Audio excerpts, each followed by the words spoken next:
现在开始实验。这实验是显示周围的温度，然后并且当值达到某一个值的时候发出警报。为了实验方便，我将值设置在30摄氏度。现在已经是从28到29摄氏度了。当30摄氏度的时候，它绿光会变成红光闪烁，并且发出警报。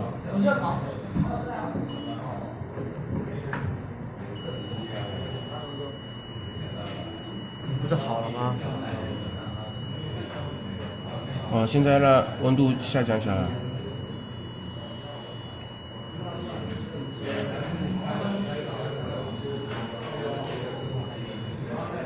现在重新回到29度，还在29和30度之间跳跃。现在固定在29度，红光停止闪烁，显示绿光，警报解除，实验结束。